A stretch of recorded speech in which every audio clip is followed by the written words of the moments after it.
All right, y'all. You won't believe who we have on here. This gentleman right here, my God, he might be one of the most important people in the city of Detroit. He's the number one employer responsible for providing employment opportunities to thousands of Detroiters, not tens, not hundreds, thousands.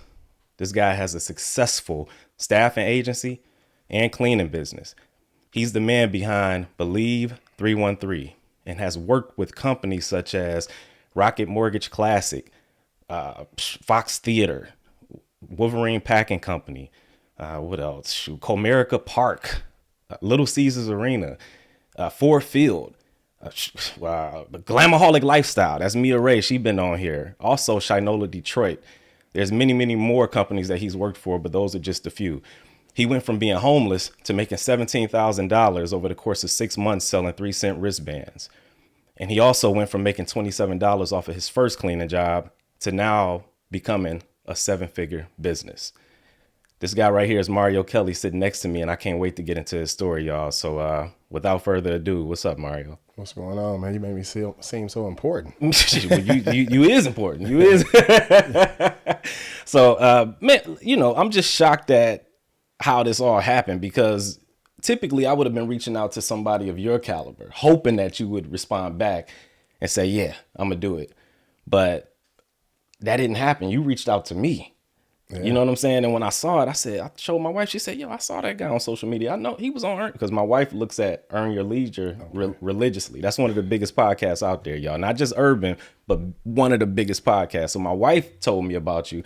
And I'm like, man, something wrong. Is this really him? I didn't know. So the fact that you reached out to me, man, and I know you don't have a lot of time, like, you still have the hunger of somebody that hasn't accomplished anything. Most definitely. Like, how do you keep that?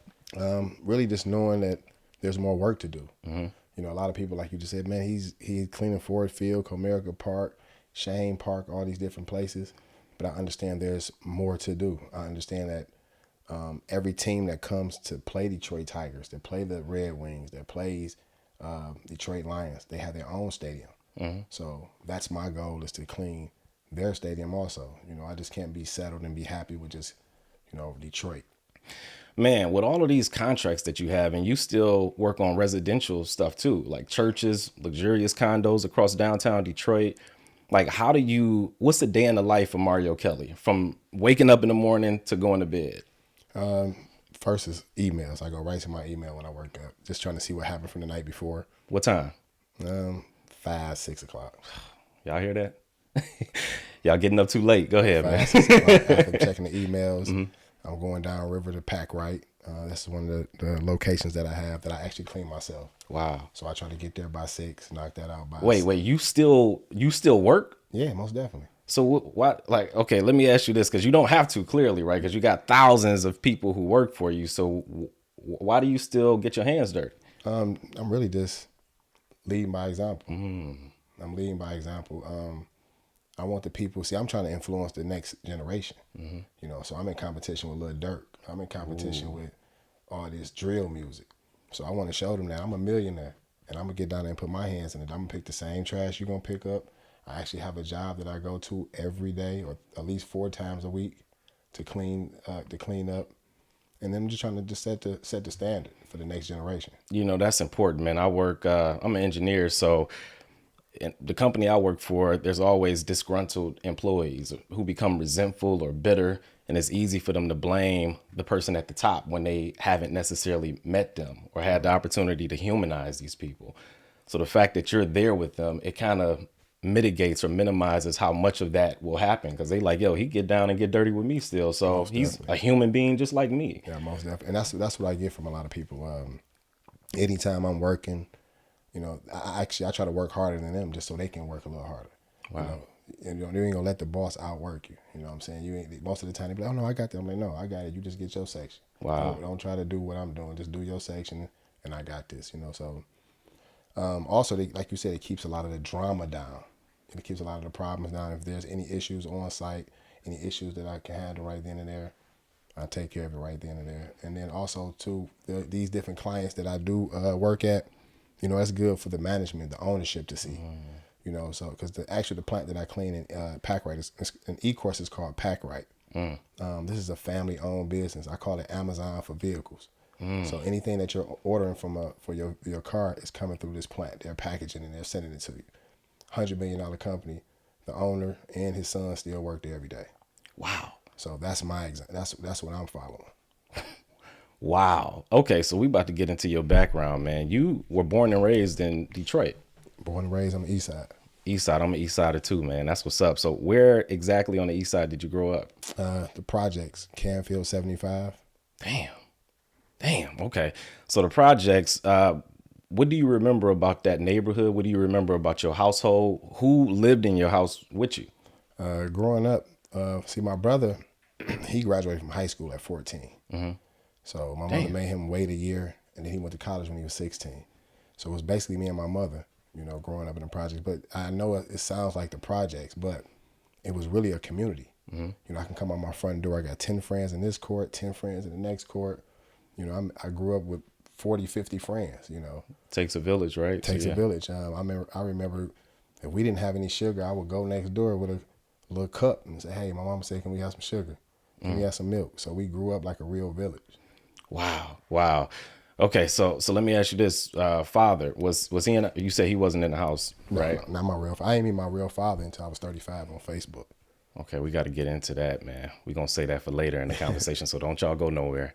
Okay, so what male influences were around there? Because you seem like a stand-up guy with integrity, very honest. Where did you gain knowledge or experience from? What male figures? You know, you said Canfield 75 influenced you or demonstrated what it was to be a man so that you could see that and grow up and emulate it. Honestly, my mother had a lot to do with it. Even though she was a single parent, she put that belt on me at an early age, honestly. Yeah. So I can People don't do that enough nowadays. She put that belt on me to the point to where I didn't get a pair of handcuffs put on me until I was about 31. Okay. I was more terrified of my mother than I was the police. Wow. But that real male influence was my brother, Mark Kelly. His name is Mr. Mark Kelly on Instagram. I always knew I had to fill those shoes. You know, he graduated from high school when he was 14. He was working on the Cosby Show by the time he was 21. You know, he was a big time director, living in New York by the time he was 22. So I always had to feel like I had to fill those shoes. Wow. Shout out to Mark Kelly. Most definitely. Okay, so now you're a kid, you're in the projects. Did you know at that time what you wanted to be when you became an adult? What dreams did you have? You know, growing up, only dreams we have is basketball or football. Yeah. You know, I couldn't read that good, so I knew I wasn't going to be a rapper. So I was like, hey, it's going to either be basketball, it's going to be football. That was my focus. Wow. I trained every day as a kid. Between the ages of 8 to about 17, I was on the court or on the field doing something.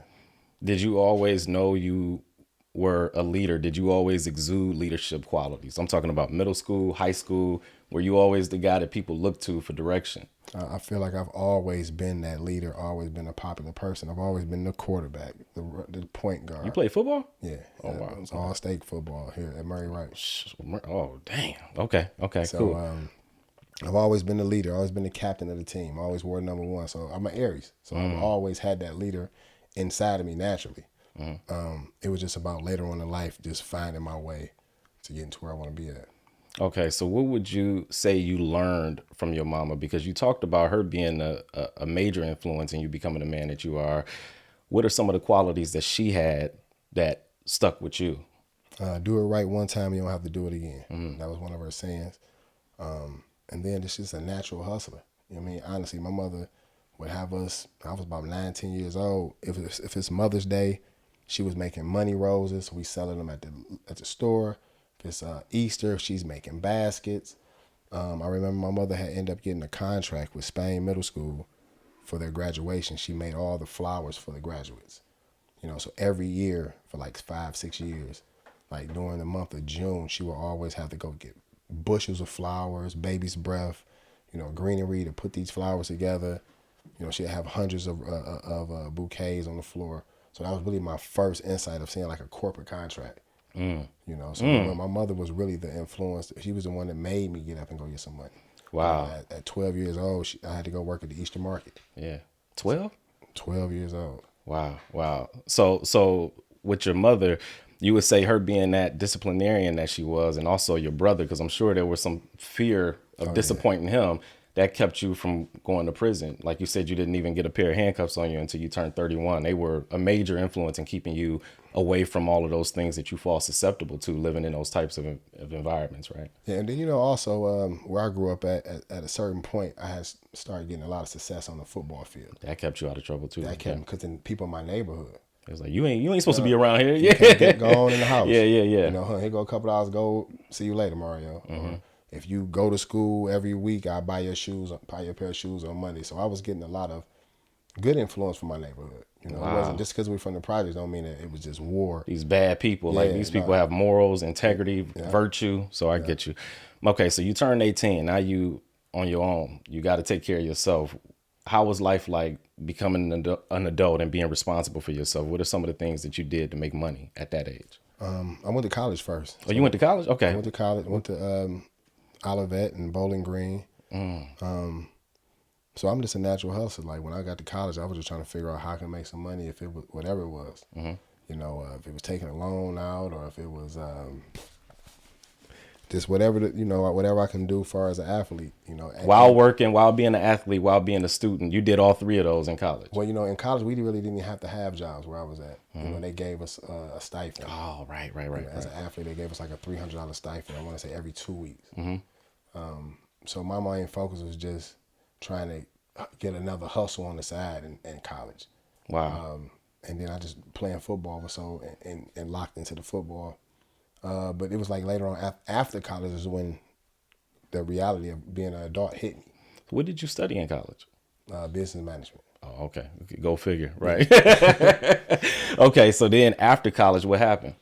After college, I had my first son, Mario dope. Kelly Jr. Yeah.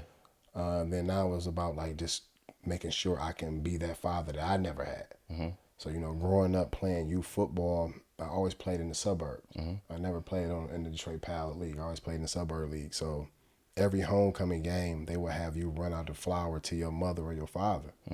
My mother was working. I don't know where my father was at. I'm running into a white coach. So at 10 years old, I was like, listen, when I have a kid, I'm never going to miss the day of his life. I'm going to be there every day, whatever it takes. So that's my motivation with my kids. A lot of times people, and I grew up without my father too. He was in prison from the time I was 2 to 25. So sometimes that can cause people to become exactly like the person that wasn't there for them. But it was the opposite for you, where you like, nope, I want to be a great father and I want to be present.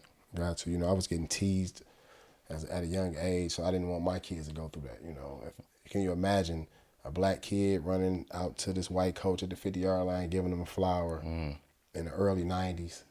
You know, what's being said. So I was determined whenever I had kids to be in their life. Wow. So you have a kid. The responsibility of having to take care of that kid and provide for that kid caused you to kick things into overdrive. Were you married at that time, or were you still with the mother of your child? Yeah, I mean, me and I have 2 kids, and they're both by the same woman. So we were never married. We were just always been. We were together at that time. Okay, got you. And just, you know, as a young adult, 22, 23 years old, having a kid, it was just about how can I provide for him. So I went and got a job at the plant. You know, the typical Detroit life. That was good money though. Yeah. Honestly, but it was like $450 or $500 a week after taxes. Oh wow. Okay. I seen something bigger than myself. Yeah. That wasn't enough. Yeah. It wasn't enough. I quit. I quit because I seen something bigger. I'm like, I can make $500 in 30 minutes instead of then working here for a week and you know, just the typical mindset of a Detroit person. So I left from the plant and went to the streets. Went to the streets. Okay. And I got you. Okay. So you ended up at 31. You said that was the first time that somebody, you know, the cops put handcuffs on you. And that was the only time that had to happen. You learned your lesson, I'm sure, right? Or how was that? That situation scared me for life. To the point to where I don't have no cases. I ain't never been to no prison or nothing like that. Never did no time. I think those 3 days I was in jail. Wow. Yeah. But that set me straight. That was like the scare straight. Scare straight Yeah, joint. that was the scare straight. Okay. And then you get to a point to where you end up homeless, sleeping out of your car. How did you end up getting to that point? This was obviously after you left the plant, started making money in the streets, but how did it get there? I ended up getting married in 2016. 2016, okay. 2016, I got married, thought I found the love of my life. Ended up getting married. A year into that, she ended up getting a life insurance policy from her mother passed. Wow, okay. For $250,000. And we started going back and forth. You know, she was saying that she wanted to be able to travel and not have to answer to nobody. She didn't want to have to worry about anyone else's opinion about certain things. So I was working. I came home from work. The whole house was gone. It was a letter. I called Dear John letter. Wow. $1,500. And it was just Out of the 250 that she $250,000. She gave me $1,500. Wow. Okay. Yeah. And it was just like, you know, get yourself together, make something happen, bring 50,000 back to the table. I still got the letter to today. So, you know, I was enraged right then and there. I think she got this money. Then I wake up and she's in Dubai two days later. Wow. Like, I'm trying to call her, see what's going on. She ain't answering. I go to Facebook, 48 hours later, she in Dubai. Wow. I'm ready to jump through the phone. Yeah. So. Yeah, something like that will cause a lot of people not to trust people after that. Yeah. Did it harden you in a way? Or yeah. You know what? At this particular time in my life, I had a youth football program. So. Wow. So I had a youth football program I started when my son was little. And at this time, we were in it probably about 10 years. So I knew that I couldn't do nothing stupid because I had 500 kids that look up to me. That's want to play on Saturday and next Saturday and the next Saturday. So I was just like, I got to get my stuff together. And then that's where I thought about what would Jesus do? Rubber bands.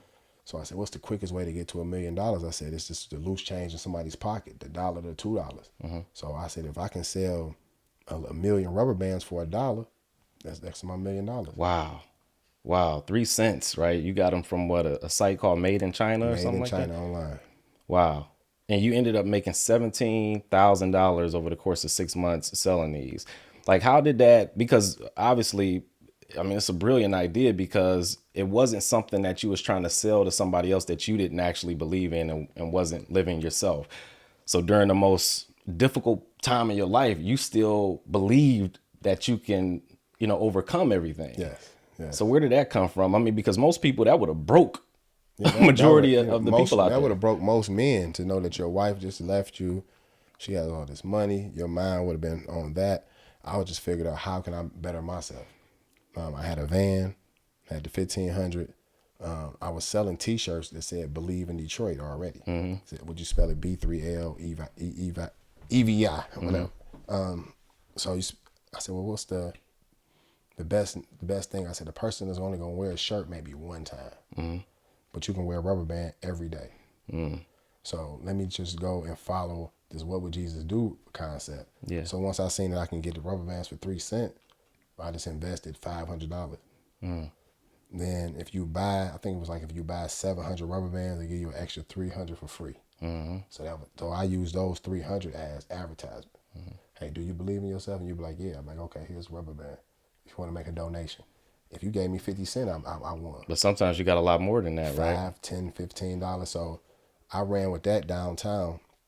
Went to every Tuesday, the city council has like open dialect. So I went down there on a Tuesday, told them what I was doing, gave everybody a free rubber band. Wow. They put it on their Facebook page. That next day, when I got downtown, people were looking for me. So I usually would go to the city county building, just wait outside. You believe in yourself? You believe in Detroit? Passing rubber bands out. So now the demand is up. The demand is up. So now it's $5, $10, $15. Some people even $100, depending on if I catch a person on a drunk night, because I'm downtown all day. Morning, night, I'm trying to hustle. Yeah. So if I catch a person coming out of the club or going to a club, a bar, it's $50, $100. So I ended up just stacking everything. Wow. Putting everything in the trunk of the van. Wow. So I got around to... and was living out of your van at this time. Living out the van. Wow. And honestly, I can tell you that time of my life was very peaceful. People like, I know you were just frustrated, and I was at peace because I knew that I needed to raise my son in an area that didn't have any abandoned houses, that didn't even have that they can walk to the store with the dog. I never even had a dog, but my mindset was I want my son to be in an area where they can walk to the store with a dog. There's no abandoned houses, a beautiful area. So I just started riding around the city of Detroit. Went to one of these particular areas called Universal District that we know of. Oh, that's a popping area in And Detroit. I just started parking my van in front of different houses. And I felt like I lived there. I was learning about manifesting and different things like that. So this is my house for the night. I'll pull up in front of your house, get in the back seat, make sure I got $20 worth of gas in there. Because that's what, I mean, it take it, because I have to leave the car running. So your imagination and your belief that these things will come to fruition got you through that period. Wow. That's insane. So faith, was that a big thing in your house growing up? Just belief in God? Yeah. Most definitely.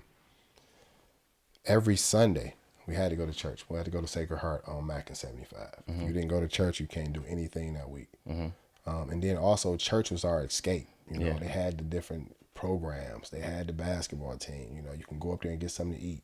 You know, so we would go to church maybe a couple days a week. Yeah. So just being in there and then having to go to, you know, First Communion and Bible study and different things, it gets on you.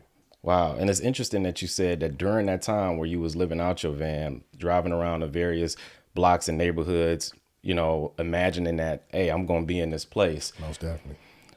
You were at peace. And that's really interesting, because you almost needed to unplug in order for what was next to take place and take shape. It was your way of sort of unplugging, not having to be distracted by all of the BS, because once you got a house and you live in a house, you got to pay that mortgage and you got to get this fixed after. So it gave you a chance to really plan out things and attack. And I had to really unplug from what that situation was too. Oh, with your ex-wife. Because you know, she's still flying around the country. So you're being reminded of this, uploading pictures and different things. So I had to just unplug for all of that and just focus on Mario Kelly in order to get to where I wanted to be. Wow. So, you know, honestly, my first step towards the recovery was therapy.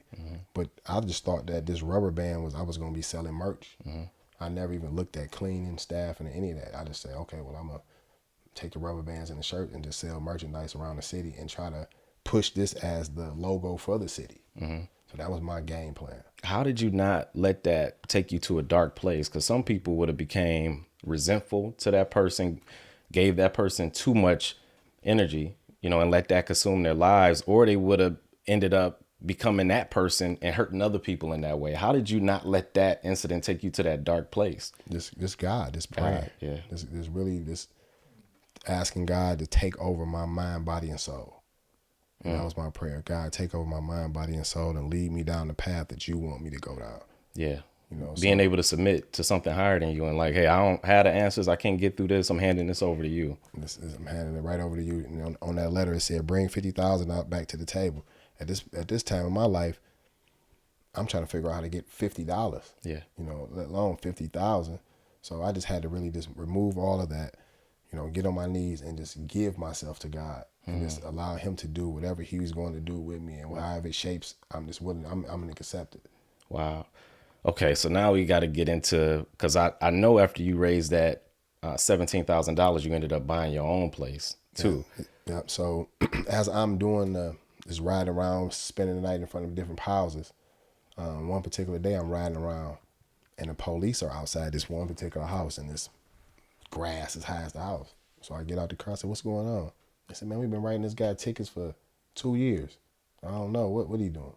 I instantly went downtown, ran the deed, found out who the guy was, went on Facebook. I don't know how I ended up getting his number, if it was Facebook or Google.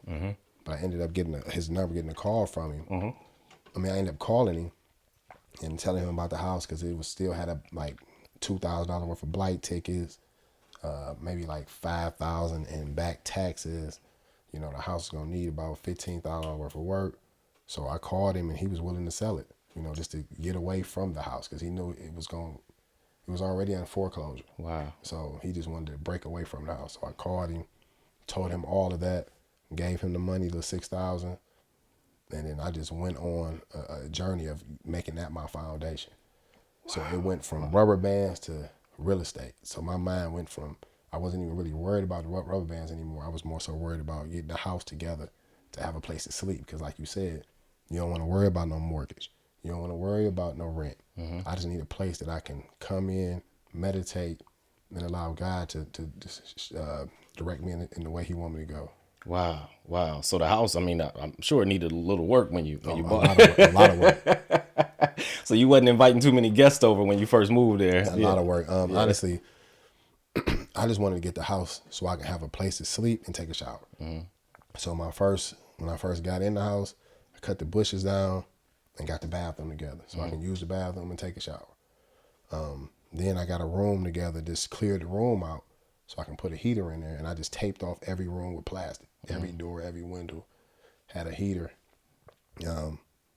Had DTE, but this house was just it was so big and so cold. Yeah. Still had to tape it off. So I'm in this one room, getting up, taking a shower. So I had a little bit of money left. So I had got the bathroom done for us, tiled the bathroom, got a new tub. Because you can buy a house for y'all who don't know, you can buy a house for cheap in Detroit, especially at the time where Mario did it. So, yes, you can buy a house for very cheap, $5,000, $10,000, maybe even $500.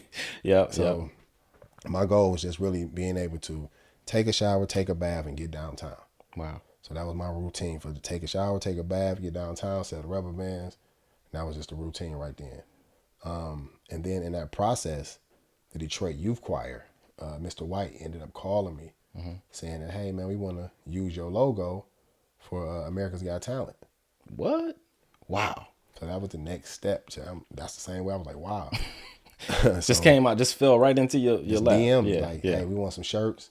I want to use your logo for America's Got Talent. But if you hadn't been doing what you was doing during the darkest period of your life, that wouldn't have happened. That would have never happened. So that kind of goes to show that when people go through things, sometimes they just remain stagnant. And sometimes you just got to keep moving. Keep going. A gentleman yesterday asked me, he said, man, I just heard your story from $27 to 7 figures.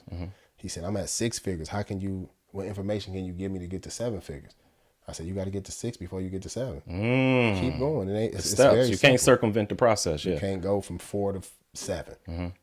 It's all a process. So it's just about continue to go. Okay. Consistency. So the AGT thing came up. Yes. And then after that, what happened? The AGT came up and they needed like 62 shirts. Wow. So I went shopping around town. Didn't really have a lot of money. I honestly didn't have no money at this time. Yeah. Only had a couple out, maybe about $100, $200. I'm calling people like, well, maybe if I can get somebody else to pay for the shirts, I'll put their like a sponsorship on the shirts. I called my fiance, sold by Sade. She was like, I don't want to do that right now. So y'all were dating at the time? No.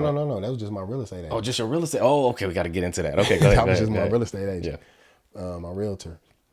So I called her. She didn't want to do it. One of my good friends' name is Project Pacino. At this particular time, he had just came in town and he had like $114,000. He called me and like, I want to come over your house and count his money. And I said, all right. So boom, I said, okay, I'm gonna ask him for this $400. I helped him count the money. I asked him like, hey, listen, this is what I got going on with the Detroit Youth Choir. He like, oh no, I ain't doing none of that. Yeah. I'm like, it's $114,000 right here. Yeah.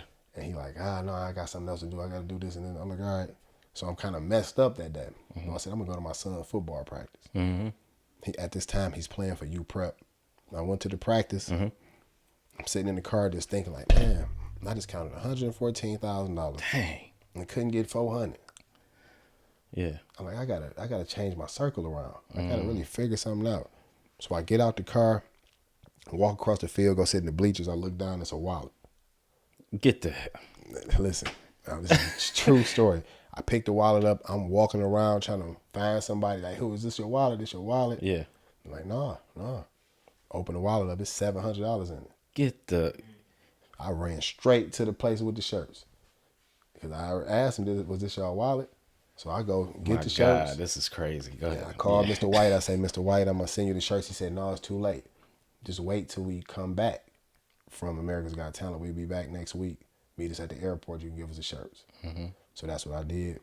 But it worked out even better because when they ended up putting the shirts on, Mike Duggan gave them a parade downtown, and gave them $1 million this day. The mayor, right? The mayor Mike Duggan ended up giving Detroit Youth Choir $1 million and had them a parade, and all of them had the shirts on. So that caught fire. So now the shirts start selling slightly. You know what I'm saying? We made about $4,000 to $5,000 just off selling t-shirts. God, you went from rubber bands to wow. Okay, So yeah. I made about $4,000 selling t-shirts. And then that was just the whole campaign that I was pushing the shirts. Believe in DYC. You know, me and Mr. White, whatever I get, I'm giving them a percentage of it. But I'm pushing that campaign because they were the hottest thing in the city at that time. Because the believe is you, but you can attach anything else to it. Yeah, believe is a universal word. Yeah. So that's why when I was picking my business and picking the different things that I wanted to do, it's always believe. Wow. Believe, free, and money. Yeah. So the name of my company is also a way that I get a lot of accounts. Yeah. Because if you're looking to hire something and you go into Kelly Service or Believe 313, Minute Man, let's go with believe because that's a word I can relate to. That's just crazy that you had the ability, even at the time where, you know, sleeping out of your van, to see that far ahead. Because you told me off camera, like, don't think small. You want to make sure that you thinking as big as you possibly can. As big as you possibly can. Right. Because if I was thinking small, I'll be satisfied with just selling rubber bands. Yeah. But just in the fact that you named it, believe, and all of that, like that was, yeah. Because you knew you would be able to scale and do things in other cities and stuff that don't have nothing to do with rubber bands or T-shirts or cleaning or anything. Like that can become anything pretty much. So my whole goal with the Believe in Detroit was, I believe in partnerships really, really big. You know, I feel like the way of the world was built on partnerships. So believe can be just like, at that time it was Detroit Versus. Oh yeah, yeah. Or the Wealthy. So I mean, not taking any shots at nobody, but I just felt like we were past versing. Being the versus everybody, or there's not Caucasian males or females don't want to wear something that says wealthy on across their shirt, you know, or their pants. So I felt like this was the way. Believe in Detroit. Universal, yeah. And then I can go believe in TinBridge, you know. Yeah, I hear that. Believe in Glamaholic, believe in whatever it can be. So that was my whole mindset, that it can be just really, really universal. So how did you get to the point to where you started? Well, number one, what came first? Was it the staffing agency or was it the cleaning business? The staffing came first just as a name. I just made it. So growing up in the projects, we had a staffing agency down there. So if you lived in the projects, you can come get a job with them and go work at Pepsi Cola. So I've known about, you know, the whole concept of that's how you get a job. So the staffing came about 2017 when I had a meeting with Wolverine Packing. So Wolverine Packing had came to the project. They had just bought the projects, and they were walking around because they were about to build a new plant in the back of the projects, and they had a $30 million tax abatement. So a part of their agreement was they had to build a park and hire 50 people from this area. So when they're walking through there, everybody's like, hey, talk to Mario Kelly, because at this particular time, I'm doing a lot of community liaison, free lunches, football programs, coach for kids, working with Horatio Williams to give back to the neighborhood. Wait, you doing neighborhood programs at this time? You said Coach for Kids, right? Yeah, Coach for Kids. Meet Up and Eat Up, that's one of them, right? Well, actually, I ain't gonna say I started Meet Up and Eat Up, but I went to Gleaners in 2012. Yeah. Because if you think about it, Kwame stopped the free lunches. I grew up on free lunches. So when I went to Gleaners to try to start the Meet Up and Eat Up, I mean, the Paul Robeson's was the first site. So from there, it just manifested to the whole city. And you've always been involved in giving back to the community. Why was that so important to you to continue that, no matter where you were in life, no matter whether you had $7 to your name or $2 million to your name? Why was it always your mission to go back and give back in that type of way and take the time out to do it? That's the way I've been raised. You know, honestly, that's the way I've been raised. And then I can't really put a particular answer on that. I just feel like it's inside of me. It's inside of you. You know, I remember at one particular time, I was with a female and our DTE was in the red, but I was getting up, going and feeding the kids with the Meet Up and Eat Up. And she was getting mad, like, we ain't got food in the refrigerator, but you going to feed some other kids. I'm just like, this is what I'm supposed to do. I don't know, but I just have to go do this. So I can't even really give you a particular answer. It's just who you are. It's just who I am. It's just in me naturally. Wow. Wow. Okay. So with the staffing agency, you had to get that idea from somewhere because I know you ain't get like it's not that many Yeah, people, with this skin yeah. color that are starting businesses like that. So where Yeah. did the idea come from? Who planted the seed? So Jim Bonheim is the owner of Wolverine Packing. Banaheim. He Okay. came to the project. They were walking around with suits, and everybody was like, "Talk to Mario Kelly." They were looking at them like they was the FBI. So when I, yeah, Yeah, you got yeah, white yeah. guys You can't walking be through the walking around the project. hood. No. No, Yeah, yeah, yeah. no. So I ended up having a meeting with him and was telling him what I'm doing and what I got going on. And he Yeah. was like, "I need 50 people to come fill out an application from the neighborhood." I went down to the projects and passed out flyers, talked to the people about it. We got 150 applications. Wow. Wait, but they told this guy talk to Mario Kelly. Yeah, they So told. your name was already ringing throughout the community because of the community service that you Yes, had sir. done. Yes, sir. The Yeah. importance of giving back. Okay, got you. I went and had a meeting with him. We got the 150 applications, and he was like, "Man, you need to start a staffing company." I'm like, "No, I can't start no staffing. You got to be rich." Yeah, that's what I would have thought. He Yeah. was like, "No, my son-in-law started one 2 years ago, and he's like, they're breaking ground on a $1.3 million house right now." So they're like, bing, Yeah. Yeah. just light bulb went off, and then he said, "Okay, I'll do something even better for you." He said, "Hire me 40 high-low drivers, and I'll pay you." So I went out on the campaign, just finding people who can drive high-lows, ended up getting them, and then he paid me. So it was more so, it wasn't like he gave me the money. I did the work, and he just, So Jim, I owe a lot of, Shout out to Jim. yeah, shout out to Jim, Wolverine Packing. And Wolverine Packing has done so much for the city. He owned most of the Eastern Market. Very humble man. Anytime that I've ever went to him for football uniforms, Eastside Tiger. If you ever play for the Eastside Tigers, it's a 90% chance that those new uniforms came from Wolverine Packing. Yeah. Every year, gave at least 4,000 or 5,000 to the program just to buy uniforms, buy helmets, and different things like that. And wow. And I'm assuming Jim is a white guy, right? Yeah, Jim is a white. Which is, great because, a lot of times we grow up being taught certain things and we let these preconceived notions of how we feel about people who come from different races stop us from trying to work with these people. Yeah. So we don't grow up trusting people that wear suits and stuff Most like that. definitely, most definitely. So the fact that you were open to that, and then also he had to see something in you because he, why would he just plant that seed in you? It's like, no, I see this young brother working hard, busting his butt, and the payback for me is just to see him become a better version of himself, so to speak, right? So it's not like he wanted anything. He just wanted to be able to help somebody like you. He knew where you was going already. Yeah, most definitely. Yeah, so that's easy for him to just kind of give you that game or whatever. So dope that you was in that position to be able to receive that. Yeah. And I'm gonna tell you one thing. As a young kid, my mother had me play football in the suburbs. So that opened my eyes to. You saw more things. Yeah. I saw something different. I didn't have to Yeah, wait yeah. to meet a Caucasian person when there was a position, a superior, manager, supervisor, lawyer, judge. I've been playing with them since I was 9 years old. So my mindset is totally different about a Caucasian white man than a person who just met someone in their 20s. And like, I just met my first white person. So I do suggest that, if you can, put your kids in different programs. Absolutely. Take them outside of their box. Take them and put them in a program in St. Clair Shores or Farmington Hills or wherever it may be at, just so they can get that diversity. I was having that conversation with my niece. She's getting ready to go to Boston College, and she wanted to go to a HBCU. And we were all talking about this as a family, trying to help guide her in a way where she would make the best decision for herself.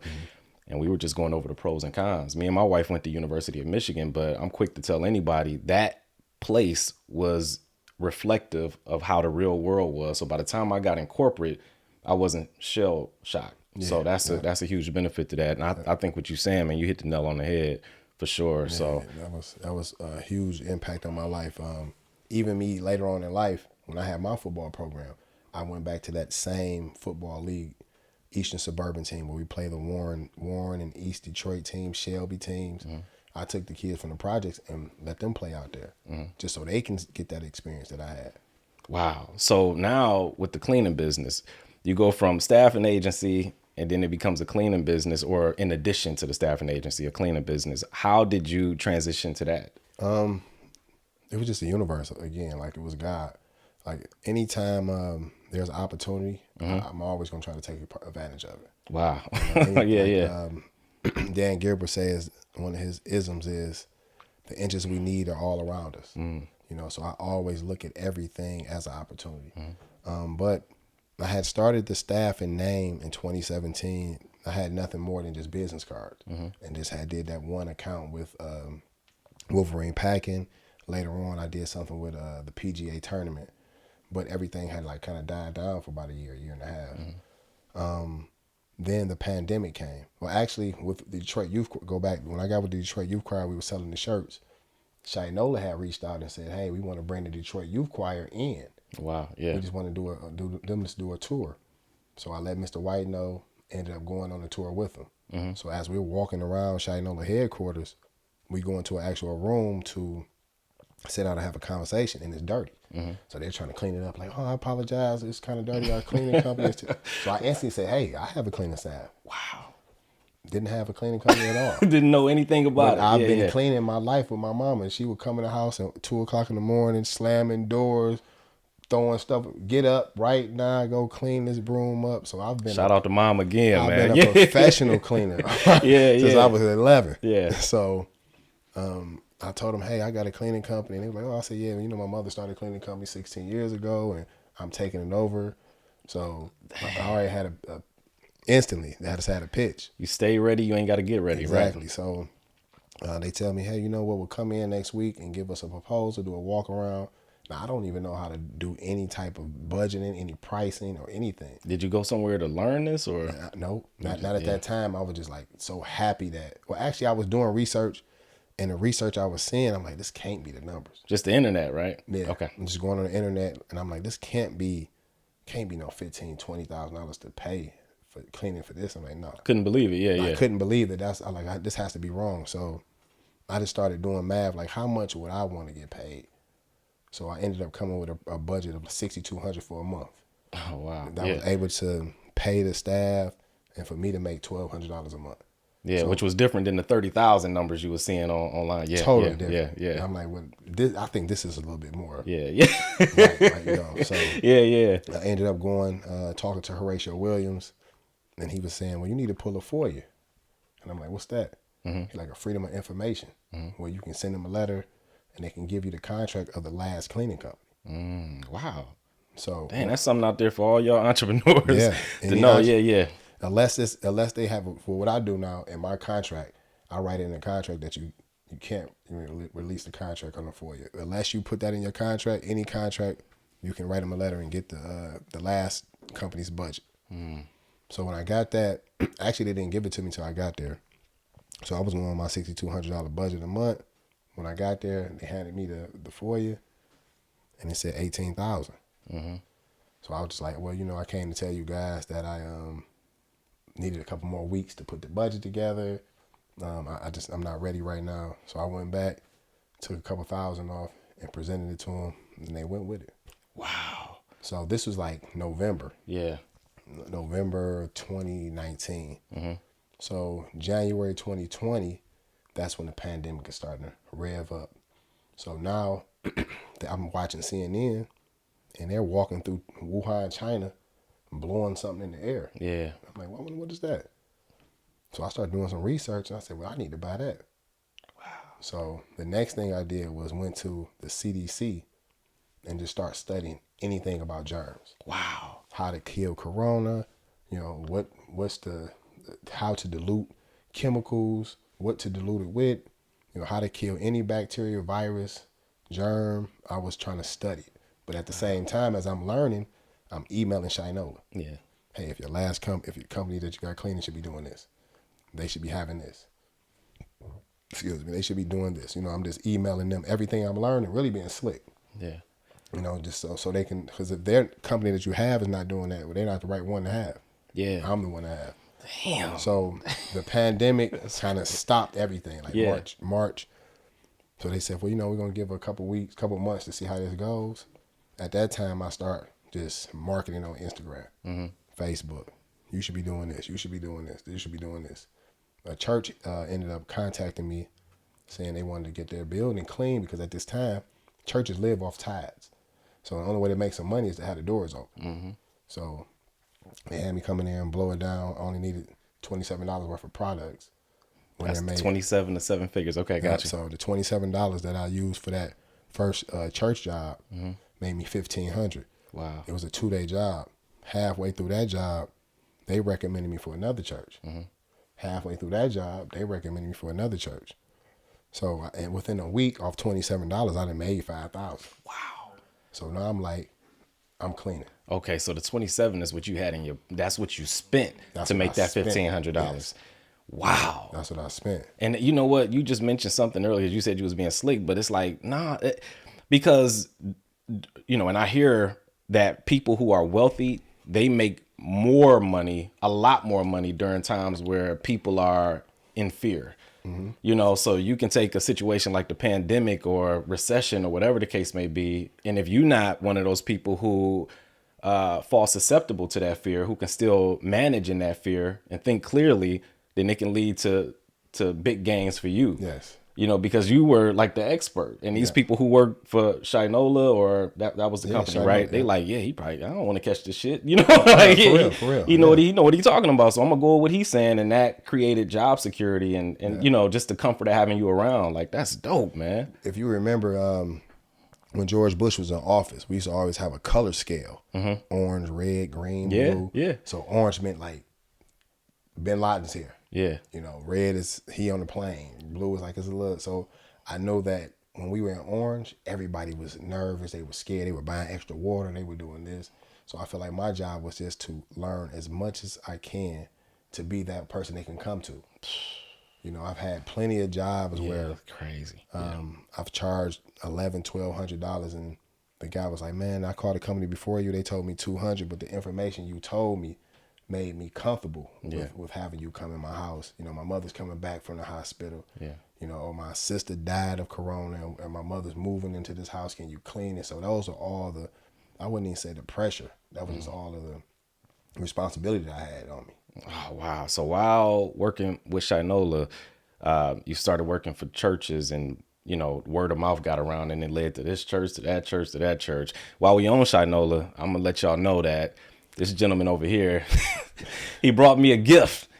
You know what I'm saying? So y'all future guests, y'all better step y'all game up. Look at what this is, man. I'm about to open this up right now on camera just because it's from Shinola, you know. And like I said, if it's from Shinola, I guarantee it's something that I don't have because, you know, I'm a cheapskate myself. So let's see what this is. Oh, dang, we got the whole, let's see here. Like, this the whole story of how everything came about with Shinola, right? No, actually, that particular watch. So each watch. Oh, this particular watch? Yeah, each watch has its own story. Wow. Okay, here we go. Oh, damn, it's like a safe right here. You can keep a gun or some money up in this joint. Okay, here we go. Oh, look, yeah. Come on, man. Me and my wife, we going out to dinner this Friday. I'm gonna throw on a suit now because I got something an accessory that I can wear with it. So, man, bro, appreciate you for that. I appreciate you, family, for having me on here. But you know, once I got into Shinola, that was one of the things that I told him I wanted to do. I wanted to be the brand ambassador. You became a brand ambassador. Became a brand ambassador. So for the last 3 years, man, I've been just buying gifts and giving them away. For real? I was buying them at first, just buying watches, buying clocks, just giving them to different people, just to try to spread the word, you know, just try to bring the culture to Shinola. Wow. You know, I feel like they are a luxury brand. You have Louis Vuitton, Gucci, then you have Shinola, where they're an affordable luxury brand. Yeah. And then this is our brand in the city of Detroit. Yeah. So if we don't promote it and no one will ever do it. And then myself, I feel like Rolex has never sponsored anyone. Rolex has never given anyone a watch, but those are the ones that we want to kill over and, you know, hustle to get $20,000 just to buy a watch. No. Wow. You know, we got to support who support us. Man, yo, that's so dope, man. Shout out to Shinola. They have a hotel in the city. That's dope. They luxury watches that are affordable. So make sure y'all go to their site. They sell bags, a bunch of other things, and yeah, you won't be disappointed when you purchase something from them. So, yeah, most definitely. Man, now the next big contract you got, because you got Shinola, was it Ford Field? No, so I had Shinola, then a company down river called Pack Right. Pack right. Okay. Okay. Pack right, 380,000 square foot building. Wow. Huge building. Yeah. But that's where I said that it's a family owned business, and I learned so much from them. You know, they have a staff and agency in there. Like I said, it's $100 million business, and they all come to work. The daughters, the wife, the wife does the vending machines. The husband is just, she's out there training. When we talking about $100 million man training someone who's making $17 an hour. Yeah. So I look at that and say, you know, that's my goal. You know, I can never sit down, can never settle, because he's not. Yeah. So once I got those contracts, I was just social media, just blasting it. So I got to like October of 2020, and I filled out Michigan Chronicle 40 under 40. Wow. You know, at this time, I feel like I'm doing something. Like You are. Yeah. but they told me I needed to do more work. So I was so mad that they told me that, and I went through the 40 people of that year, and you know, we had a couple of DJs and a couple of people who were like selling cars for Ford Motor Company at a plant, you know. So I was like, you know what, let me do a campaign called Small Business Chronicles. So from that point, I just started working everywhere. I don't care if it was a residential, if she wanted to get her refrigerator cleaned out, I was $75. Whatever I had to do, I was gonna do it. So the campaign I'm just putting on Instagram. So around March of 21, when all the stadiums had closed, Belfort called me. So the restoration company. Wow. Yeah. So if you know, see how it works is Belfort has the contracts for all of the stadiums, but they don't have the employees. So they called me to see if they can use some of my employees, because they only had 12 people working at Comerica Park. So the price was $12.50 they wanted to pay. I put it on the internet. Everybody was dogging me out like, that's a crime. You know, $12, it need to be $20, it need to be $15. So I went back to Belfort and did a market analysis, and just showing that the Oakland A's are paying $30 an hour, Boston Red Sox are paying $27 an hour. So I did a market research on all major league teams. Yeah. Gave them the papers and said, are we going to continue to be last on and off the field? Wait, you told these executives, these big, wow, yeah. Because, you know, I'm dealing with professional negotiators. Yeah. You have to understand that they're professional So negotiators. no emotions involved. Just, None. Yeah, It's I got just you. facts, you know, and most of the time, and when you find the facts and they already know this, you know, then they say, okay, well, let's meet him at least halfway. So I ended up getting the price from $12 to $18. And then I was just able to run with a campaign on social media that was able to get the people in. Wow. So even with the 40/40, when you didn't get accepted into that and they told you needed to do more, like you could have looked at that and been like, shit, I'm already doing enough. But you kicked things into overdrive. You did more. Yeah. Right. You were able to remove your emotions and take from it what applied to you. Right. Yes. And same thing with these people that you told, hey, we're going to be first on and off. It's like there's no emotions there. They had to listen. It's like what he's saying is actually true. And they reading the paper, looking at me like, who's this black guy talking about? Did all this market analysis research. Yeah. And so we ended up getting it we started with Comerica first. So we got it with Comerica in like July. And that was a good process. And then they were seeing we were able to bring 20, 30 people. A couple concerts came in, they needed 40 people. I was able to bring in 50. So anytime they were asking me for a number, You went above it. Went above the number. So Yeah. to the point to where they started telling me, hey, you're blowing the budget. So then Ford Field stepped in, because Ford Field needs 100, 200 people a game. Dang, yeah. So they say, hey, look, Ford Field stepped in, did a walkthrough around there. Once I knocked that out the park, because I think we out of 8 games, I think I was under the request once, maybe 20 people. They asked for 80, I got 60. Okay, to clean. And they were having less people in attendance come, because this was like right after COVID was happening, right? This was 21, so I would say no. It was the same. It was filling up. Okay, got you. Okay, yeah. Detroit Lions are people are always support. Wow. So let me ask you this: how did you go about researching? Because like you said, you've been cleaning up all your life, but there's still like protocols and things at the corporate level that you have to kind of research to find out like what are we supposed to do. and then like creating standard operating procedures for your employees, you know what I'm saying, to try to create this efficient process. Because obviously if you have only this amount of people, we got to clean this whole stadium that seats however many thousands of people. How did you go about putting that whole process into play and researching what to do? So Belford already had, the professional group, they already had a small, let's say they had they had something put in play already, where they had 2 people in every aisle. They have 2 people that you'll clean this whole aisle from the top to the bottom. And that was what the issue was, because when people come and they get half of it done, that's like 4 hours, they gone after lunch. Wow. So what we ended up doing was doing something called the wave. So everybody gets a lane, and you just walk that lane all the way around. Whatever bag you have, once it fills up, tie it up, sit at the end of the aisle. Recyclables in one bag, if that fill up, sit at the end of the aisle. Then we have something called a trash runner. I designed this guy, he stands at the top of the concourse, and every bag that fills up, he runs down there and bring it back up. Because the people who are picking, that'll be too much time, too tiring for them to fill the bag up and bring it to the top. The third job was a trash guy. He just goes around and picks up all the trash bags that the trash runner brought to the top. So once we did that the first year, it was like, so most of the time, years prior, they were cleaning like 16 hours.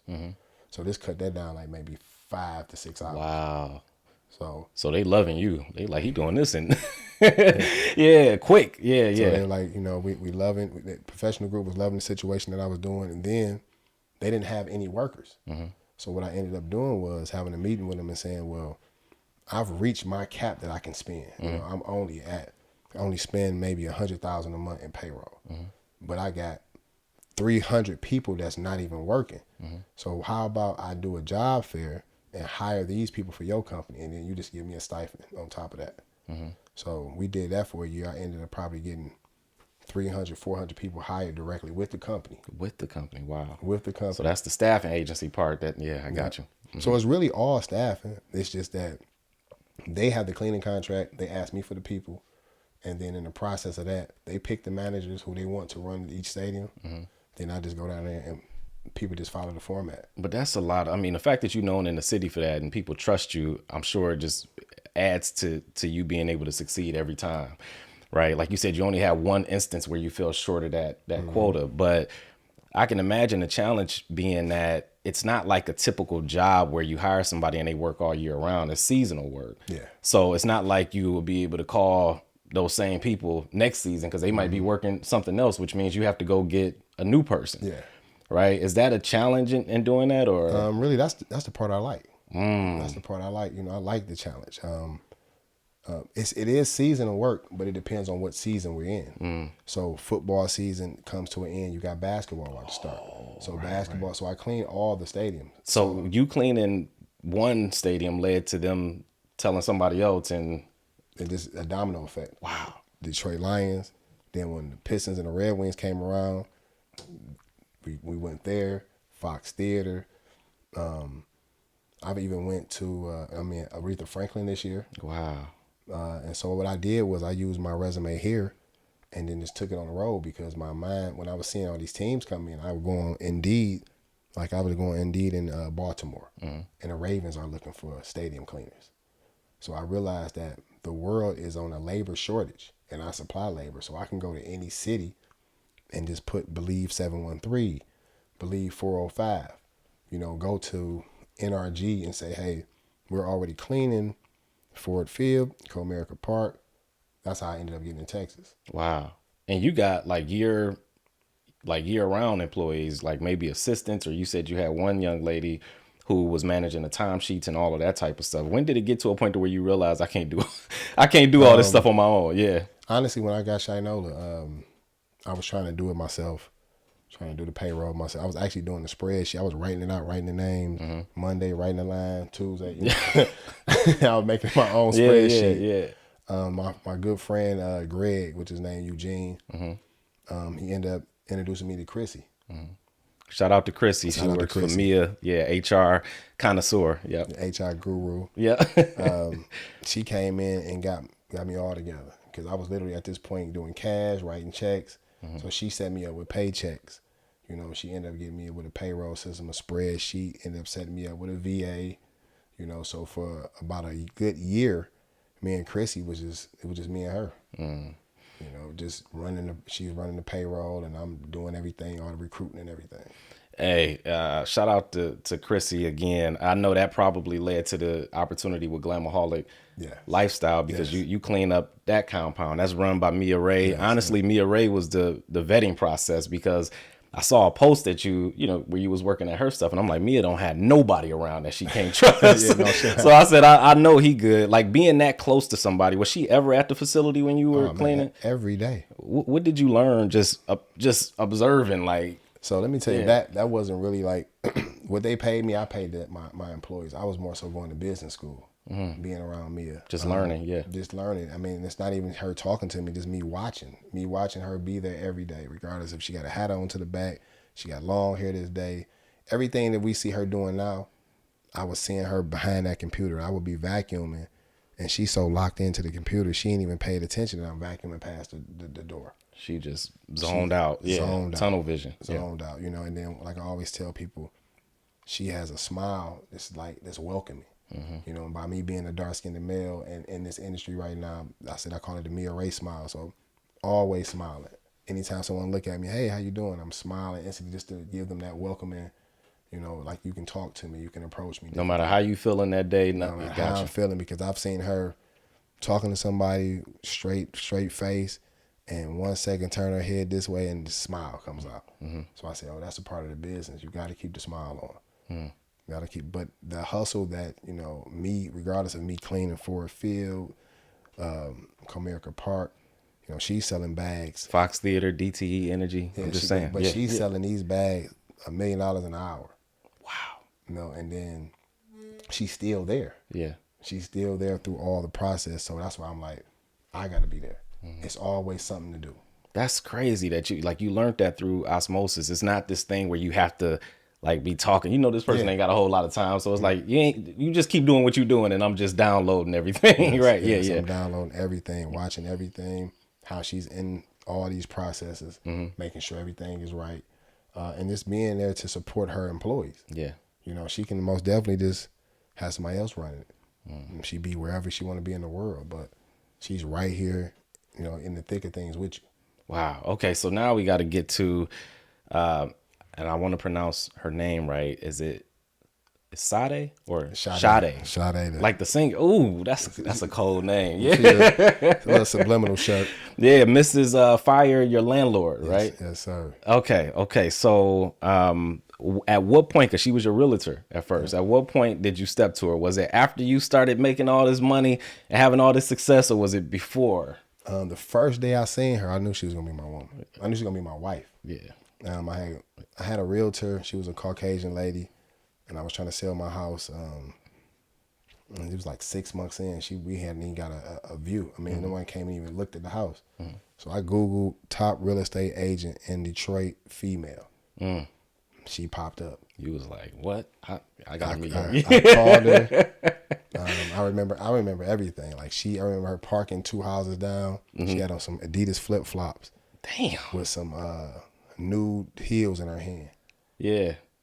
Y'all fellas better step y'all game up, man. Come on. And when she got to the house next door, that's when she changed her shoes. I said, oh yeah, she gangster. Put her shoes in her bag, and then she came and walked through the house. At that point, you know, I was asking a question like, you know, who are your friends and what you do? And she got to telling me, you know, I'm Ebony Cochran's my, you know, best friend. Portia's my friend. So I knew right then and there I needed to get my game together, you know, before I can even approach her. Absolutely, you know, I gotta be able to be the man. You gotta come correct. Most definitely. Yeah. We understand. We gotta come correct. So we were selling that house, in the process of working. I think it's about a year after that. She sold the house, but I still was getting my stuff together. I gave her a call and told her, let's go out. We went out to did brunch. What was that brunch spot? It was some brunch in Royal Oak. Yeah. Went to brunch. Nervous as hell. Just palm sweating. Palm sweating. I'm trying to tell her, like, listen, I'm trying to show her my bank account. She's like, I don't want to see that. Yeah. Just sit back, relax. Yeah. Went over that process, and then honestly, I'm gonna tell you the truth in Detroit. Since we in Detroit, I'm gonna tell you the truth. December 18th, she just called me and was like, "What you doing?" And I'm like, "I'm about to go to this concert." She said, "All right, well, call me after the concert. We gonna hook up." I went up and met her. We went and got something to eat. Went back home, and I was like, we just sat up and talked for like 3-4 hours. Dang. Just talked about everything, real estate, staffing, cleaning. Then we just became friends. You know, it wasn't even a sexual thing. We hadn't even did anything from that point for like another 3-4 months. Dang. Yeah. You know, then she came to my birthday party, and that's what we just hit it off. You know, I think, you know, at my birthday party I had a couple drinks, so I was a little loose. Yeah. So we just hit it off, and that was one of the best decisions I've made in my life. Well, yeah, clearly, man, because like I said, you proposed at Little Caesars Arena at the Pistons game. Most definitely. Wow, in front of like thousands of people, man. It was supposed to be Ford Field. We was gonna do. I was gonna have Ford Field call me and say that some of your workers just ruined the whole field. You need to get down here right now. Yeah. And then I called Ebony Cochran, and she's like, "Why would you do it there? Let's do it at Little Caesars." So I called Little Caesars. I called the Pistons and talked to them, and they were like, "We'd love to." Yeah. You got to be confident to do that. I saw a couple dudes get rejected on the Jumbotron. You know what I'm saying? Well, so you know, at this point in my life, if she said no, I think she would have been a little stupid. Facts. So you got to go in confidently, man. And just, that was a beautiful video to watch, man, because I think y'all created a reel, and that led me down a rabbit hole of researching her. And, you know, this is a guy, Jordan Peterson, I always quote him. He's a clinical psychologist, and he says what you want out of a relationship is periods of peace punctuated by a good fight. Right. So you got people nowadays who think, oh, you know, I want to get with somebody, to be happy, or for them to provide me peace. And it's like, no, that comes from within. Yes. Right. But what you want is a partner who's going to hold you accountable, right? Because you can hide stuff from everybody else in your life, but the person you sleeping with know everything. Right. They know your dreams, your desires, who you want to become, and they kind of hold you to that. Not in a way where they're trying to change you to fit their idea of what they want you to be for them, but in a way to where they know what you want for yourself, and they hold you accountable to that. And there's a big difference. Yes. You know what I'm saying?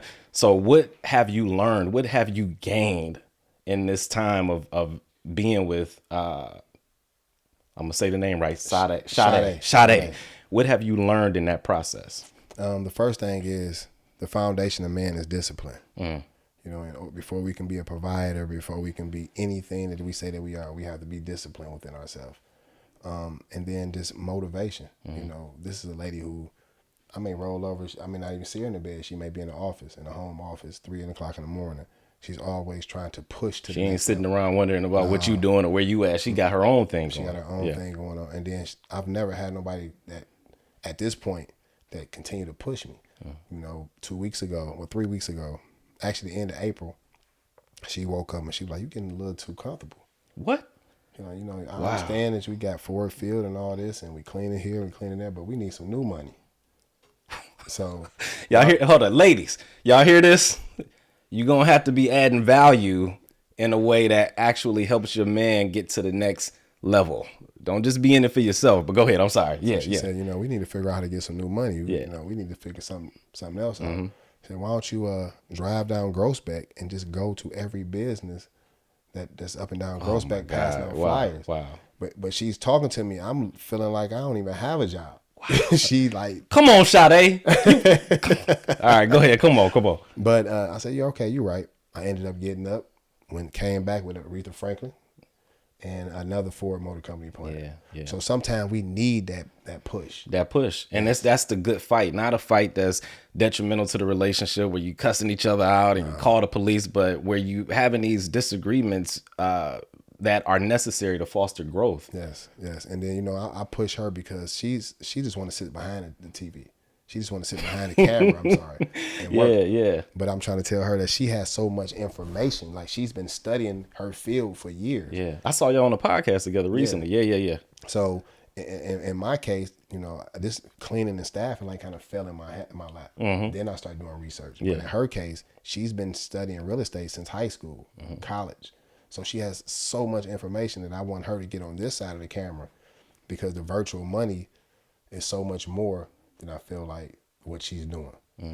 So our next step with me and her is more so to get her here, podcasts, teaching, courses, ebooks, Wow. things like that. Yeah, you guys are really helping each other grow, man, holding each other accountable. And that really means you respect each other, because a person who don't respect you, they'll just let you stay exactly where you at. You know what I'm saying? Definitely.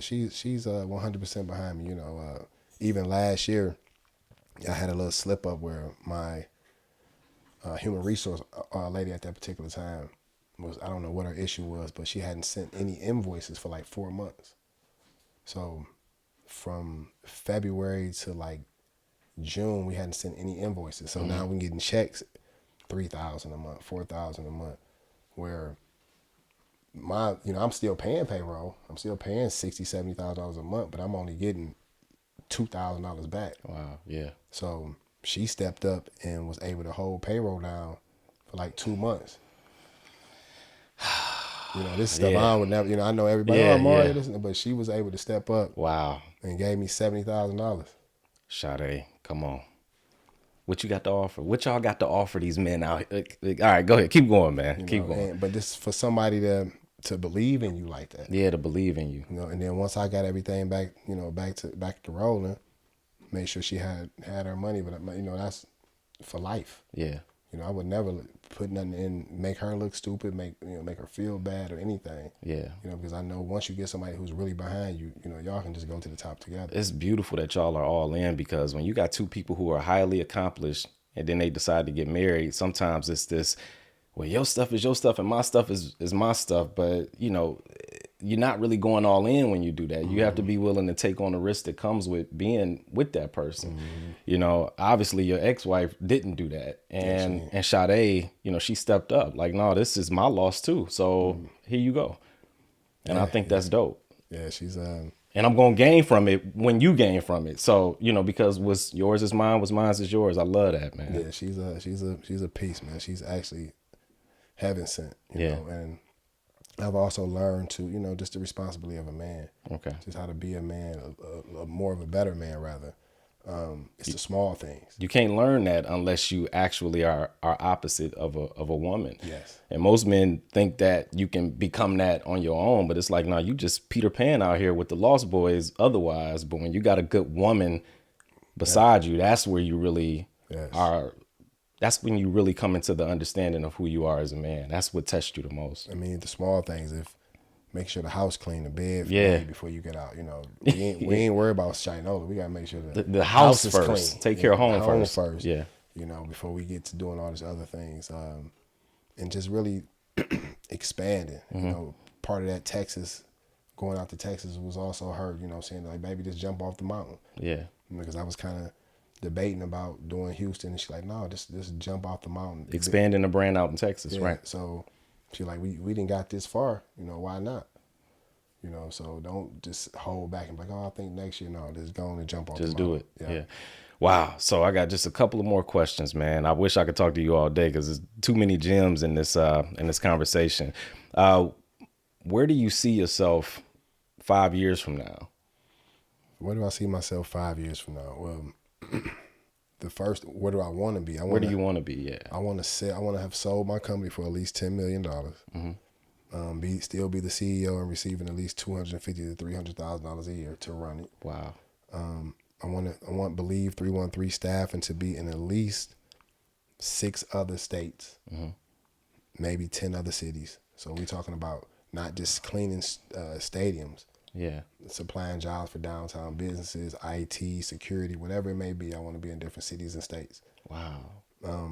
These are specific goals too, not broad. Like these are really specific, which helps because some people, they have goals, but they be so broad that you can't really see a pathway to it. A person may say, oh, I want to get some money, but God may give you $100. Yeah. So my goal is really $10 million, at least $300,000 a year as the CEO, and to start off a security and a transportation company. Wow. Because transportation goes with staffing. Yeah. You have to get to and from work. So. Wow. Okay, so that's where you are going to be because you believe in manifesting. So that's where you're going to be 5 years from now. What has been your greatest failure, I guess. Like during this whole process, like what type of thing or incident that you experienced that just helped you to become, you know what I'm saying? Like your biggest failure during this whole process that kind of fortified you and strengthened you. I wouldn't say it was a failure. See, first off, I look at everything as positive. Positive, yeah. Death, whatever it may be, I'm going to try to find the positivity out of it. So, the Michigan Chronicle. The That was Michigan the Chronicle thing, yeah. coming to me and telling me to do more work when I know I've done more work than 29 other people in the 40. I know I've accomplished more than that. So that was just, don't focus on nothing else. Just focus on myself, keep my head down, tie my sketches up, and go and do the work. You know, so I would say the Michigan Chronicle motivated me to continue to do more work and get to this point where I'm at. Wow. Okay, man. The reason why I had you on here, you inspired me in so many ways, but I remember it was around 2005, 2006. My mama had got these tickets. Pursuit of Happiness was premiering, the Will Smith movie. And she won these tickets off the radio. And I was up at University of Michigan at the time. And she told me, she was like, hey, I got 2 tickets. Will gonna be there. And I'm like, Will Smith ain't coming to, and this was Bel Air Theater. At the time, I think it was Phoenix, then it switched back to Bel Air, but this was in the hood. I'm like, ain't no way Will Smith coming up here to this theater. Sure enough, we get there, me and my boy, because I had 2 tickets, my boy Marcus, and he's at the damn theater. But these are all, like, this was the hood. And Will Smith had on a suit, no bodyguards. And he actually sat in one of the screening rooms and watched it with the people, right? They were showing it in like maybe 6 or 7 different rooms, but he sat in one because he couldn't be in all 7 of them and watched it with the people. And then people had questions. He stayed, he shook hands, and he didn't come back and give a bunch of money or give out any turkeys or anything like that. He just gave his time and he made himself visible. And as a result of making yourself visible, you become a beacon of light, a beacon of hope for all of those around you. And sometimes that's all you need, is to be able to see that these people are real, just like you. And you, no matter how much success that you've accumulated, always manage to go back to where you came from to let people know that you're real. Yeah, most definitely. And that's what I'm inspired by, man. And I'm just very thankful that you decided to come here, that you gave me your time. I learned so much. If you can look into this camera and just tell people where they can find you on social media. If you can find me on Believe 313 Staffing on all my platforms, or you can go to my website, believe313staffing.com, if you're trying to get a job or if you're looking to have your company staffed or clean. But one thing I do want to say on Last word, you got the final word. As long as you want to go. Yeah. So we have Invest Fest is coming to Atlanta in August with Earn Your Leisure. So what we want to do this year is we're going to take a school bus of young entrepreneurs and take them down there so they can see what this Invest Fest is like. Because me and my cousin, we went in 2003. Our neighborhood took us down to Big Meech Party. Damn. So that was more so my mindset coming from there, seeing free crystal, money, animals in cages. You know, we did 115 cars. We did 100 all the way from Detroit to Atlanta. So my mindset was always streets. So this year we want to be able to take some entrepreneurs down there to Invest Fest so they can understand the whole process of relationship, partnership, how to run a business, so we can flip their minds for the next 10, 15 years. So if you want to help with getting these kids down to Atlanta for Invest Fest, please reach out to believe313staffing.com or believe313staffing@gmail.com. We need as much help as possible. We're trying to take 50 kids down to Invest Fest for 3 days in August. Man. Wow. Anything else? Keep believing. Follow your dreams. Don't give up. Don't worry about what someone else is doing. Don't worry about if I'm cleaning the stadiums. You worry about that you're cleaning this residential house and one day you'll be there. Because that's what I did. I put my head down. I'm not worrying about what nobody else is doing. I'm just focusing on my goals. I'm writing everything down. If I can give you one gem, write everything down.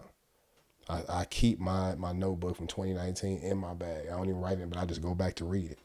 So write everything down, close your eyes, manifest, and just let God drive the car. Wow. This is Mario Kelly. Conversations with TinBridge, y'all. Peace.